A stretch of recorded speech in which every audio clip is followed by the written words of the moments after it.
Welcome back to the Positive Gains Podcast. Today, my special guest is Coach Angelica de Paulo, coming from EAC back-to-back Final Four runs.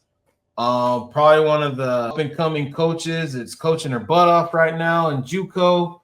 Coach Angelica, thank you for coming on today. Thank you so much for having me. So before EA, our little tiny town, Thatcher, I know you're from pretty far away. So what was your background like as like early life and where you grew up and how'd you get started into basketball? So I'm from Brazil. So growing up, I used to play soccer, but I got pretty tall, and everybody started telling me you should go play basketball or volleyball. But I didn't like it. I liked soccer. And then one of my friends got me to go to a practice, and I fell in love with the game. I feel like basketball changed my life. I came to America to play basketball. I went to New Mexico Junior College in Utah State. And then I became a coach after that. I went to Upright University. I was a grad assistant coach. Mind you, when I came to America, I didn't know no English, zero, no even hi, how are you, nothing. So a little bit about that. I learned Spanish because it's very similar to Portuguese, prior than learning English. That's funny. New Mexico Junior College. I actually went out there after high school. I went to school there for a little bit, and it was different. First of all, it's like far from here. Uh-huh. They have rodeo. They probably still have Yeah, rodeo down there. for And what are sure. they? The Thunderbirds, right? The Thunderbirds, that JUCO changed my life. All the opportunities that I got now was based off that. I went there. I had a good career. I was All America, first team All America. I was Player of the Year, MVP. I had like more than 25 D1 offers to move on to the next level. So I was blessed. Very blessed. How did you make a decision on picking what you wanted when you had all those offers that you had? I'm gonna keep it real with you guys. I'm gonna be honest with you. So like, I signed with Arkansas Razorbacks. But unfortunately, I didn't pass my English class. I had a summer one, summer two to complete it, and I didn't get it done in the classroom. So I went to Utah State. They waited for me. They took a chance. Well, I'm glad you were able to persevere and I'm glad you shared that because I don't think people see that a lot. That sometimes there's extra things that have to be put into motion before things happen. I know for sure, and especially for the younger kids, like I feel like basketball and academics, that's one thing that I tell my players are married to each other. From Brazil, nobody ever, taught me that like I need academics, that I need education. In my head was about to be a ball player. So I never cared about school. I left home like when I was 14 years old to play ball, to play in club. I was like 6 or 7 hours away from my family. So nobody ever told me like, yeah, you need to study, you need to go to school. I never cared like pretty much it. And my goal was to be a basketball player. But I'm glad, and I never had a plan B, to be completely honest, until I got hurt at Utah State on my senior year, and that everything changed, right? Because I feel like it was so easy for people to take the game from me, you know. And Mhm. then I was like, what I'm gonna do now? I can play pro. I don't want to go back home. So I said, I might go get my master's degree, and that was the best decision of my life. I went and got my master's degree and then changed my life. So academics are very important. Always comes first in your life. Very important. I hope people really tune into that. You can have academics, sports without academics, and coaching. I always wonder like how it is as a former player, like transitioning into coaching. You go to EA and you were with Coach Turner, right? Yes, First, yes, sir. My and first 2 years here, I was his assistant coach. so then now Coach Turner, he's with the men's now, and then he gave you the reins. hmm So what was that like, just transitioning into coaching, and what were you expecting from it? That was a little different. I feel like when you assistant coach, you get more like to babysit the kids, to make sure they're going to class, to do class check, workouts and stuff like that. But I feel like I was at like seeing basketball, like for me, because changing my life, I just want to give back, and that's the best way of doing it is coaching mentors, those young kids, to have a better life, to have a better opportunities in life. So that's the approach that I took. Because like I tell everybody, I'm gonna say this a lot. I feel like basketball changed my life. Now it's my turn to give it back, to help other kids, to mentor the kids, to get through tough times. Yeah, one thing I went to the banquet, the end of the year sports banquet, and I remember you up there talking, and you said that like the thing that I got from your speech was gratitude. Like you were so I'm happy and grateful. thankful. Yes, yes. I'm so grateful to be here. Like it's different. Like I don't know if you had a chance to go to Brazil, to go to a different country, especially in South America. Like all the tools that we have over here that's not even close to it. You know what I'm saying? So I feel like this is just a blessing. I come to work, I just don't feel like a work. I'm just grateful to be here. I'm grateful for the people that I work with. I'm grateful for the community, like to accept me. And I'm just blessed. So I'm very grateful to be here. I feel like, just like I told you, like in my head, I never had a like goals to be a head coach. So when that came along, I was like, I told him, I said, I'm not ready for it. I don't think I'm ready. He said, yes, you're more than ready. So he believed in me, but like I pray a lot, I put everything in God's hands, and I feel like he opens the door for me for a reason. So before I do everything, even before I sign a kid, I pray, I put in God's hands, and I'm just blessed and I'm happy to be here. What other challenges do you face with coaching? Because now, like, even when you're not the assistant and you're the head person, like, what sorts of things do people not see that you have to go through? I feel like it's 20% about basketball and 80% about like office stuff, like recruiting, getting kids here, getting kids out. We have a lot of international students. They go through a lot of paperwork, you know. By the way, shout out to your wife, she helps me a lot, getting kids I-20s and stuff like that.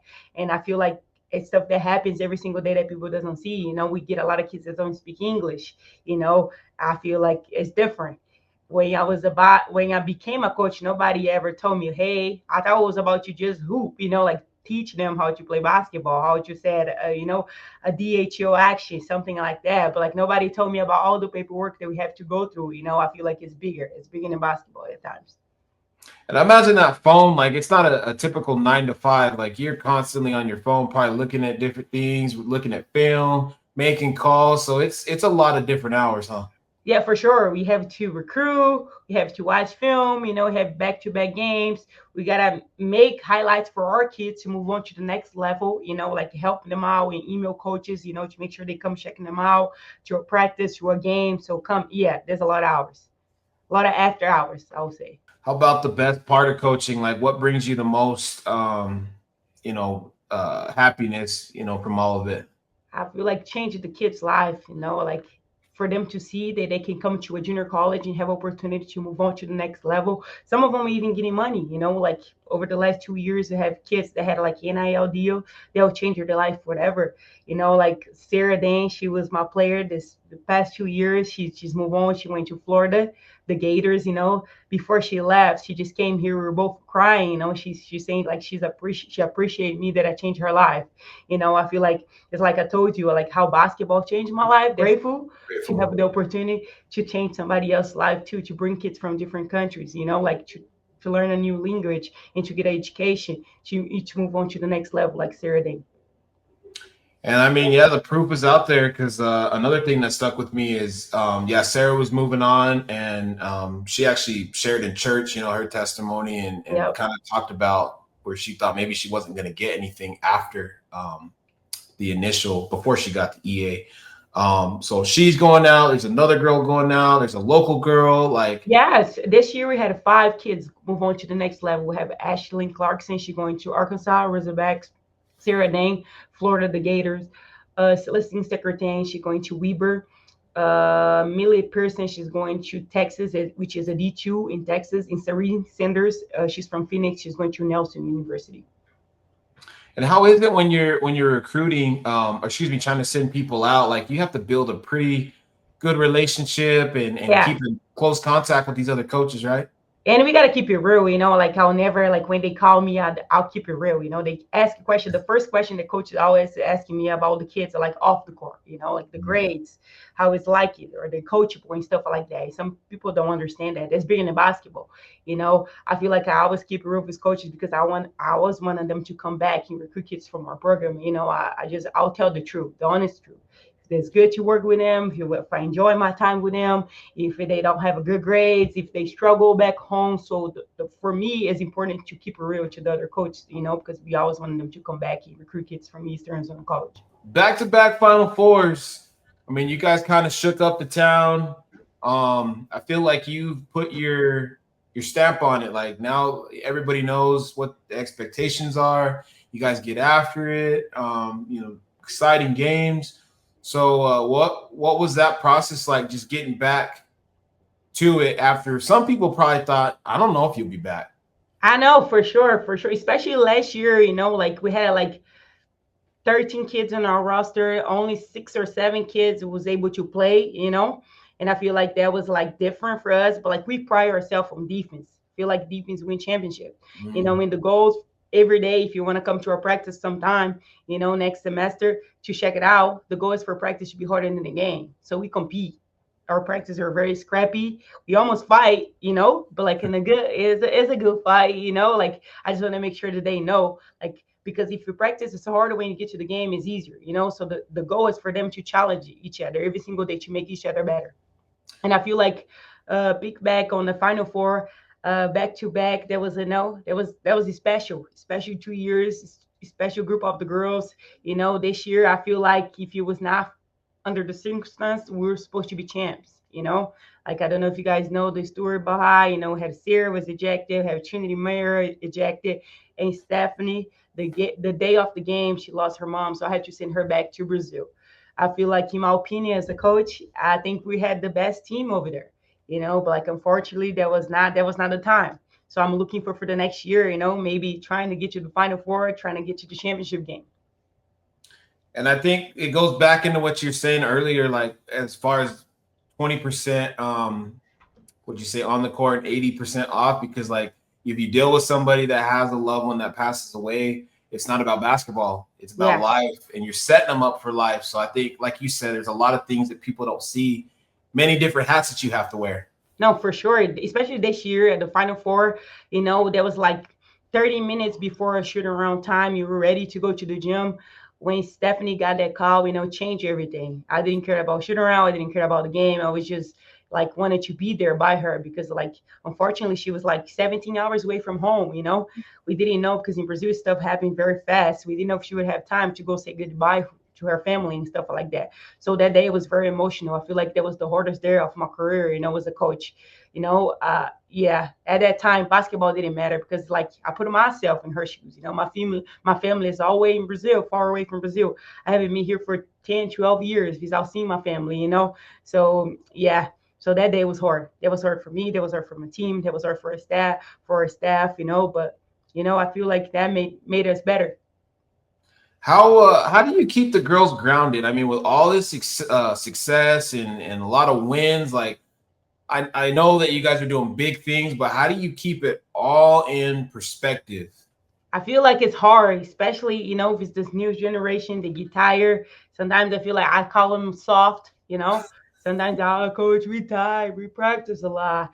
I feel like we just gotta, because like this year we didn't start at the best. We lost a couple games. But my goal in my head was I kept telling them doesn't matter how we start, but matters how we finish. We have to win and win matters. And I feel like that was how the year end for us. I feel like they knew that we believe in themselves. Like I feel like it's bigger than basketball. It comes back to that. For them to have confidence to do what they're doing the whole year. To be able to go make a shot when you're tired. To believe in your teammate, to get an extra pass and stuff like that. I feel like they were locked in. Like I feel like a lot of teams talking about being a family, but it's all BS. Over here, yes, we cry together, we dance together. I feel like it's a mixture of a lot. We learning from each other, even myself. I feel like this is different at EAC.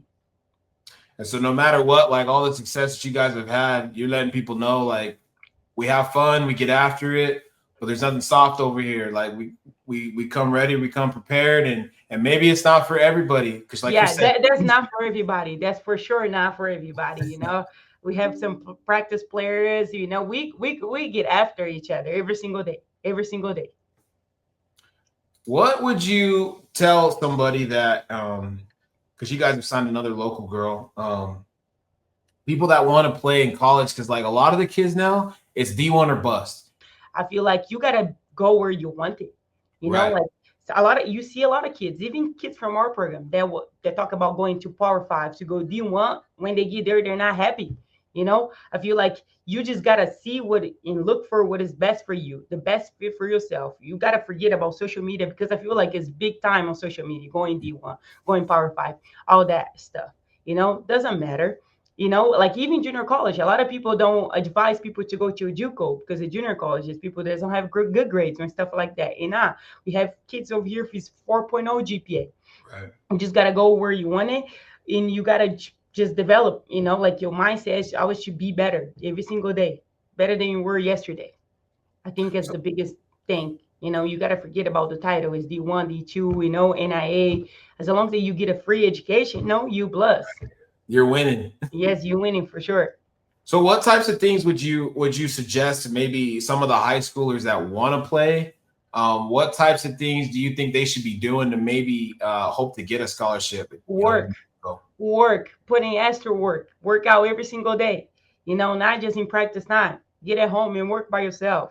Work your game, you know, be a student of the game, watch film. It's all the little things, being coachable, being a good teammate. You know what I'm saying? Like, doesn't matter how many points you score. Like, it's bigger than that. Like, your effort and stuff like that. Like, effort, we can coach. I can be the best coach in America. But if you don't give me effort, I cannot coach you. And hard, you know, you got to want it. You got to be a dog. I tell all, we got to be a dog to be over here. Can't you play any sports? Right. So what's next for you? I mean, you're out recruiting. Again, a lot of success the last 2 years. You're trying to build, but what else are you guys trying to do down there, DA? The goal is to go back to nationals. The goal is to, you know, eventually get a championship. You know, I feel like next year I'm very happy, excited about the group that we got coming in. We have 7 returners. We add a couple players from Brazil. You got players from Senegal, you know, from France. So I'm excited to see where can we go. You know, we have a kid from São Carlos, you know, so I'm excited to see. You know, I'm here, you know, I love here. I love what I do at EAC. I love the support, the fans, you know, and I'm just grateful to be here. Well, I'm rooting for you. I'll make my way out to some more games next year. I appreciate you coming on and sharing. Mhm. Um, and keep up the great work. Like I said, you keep saying, gratitude, and you're so excited, and keep up that attitude because it'll resonate with other people. Because I think that's what's missing is we don't have a lot of gratitude anymore. Yeah, yeah, for sure. Thank you so much for having me. That was a pleasure.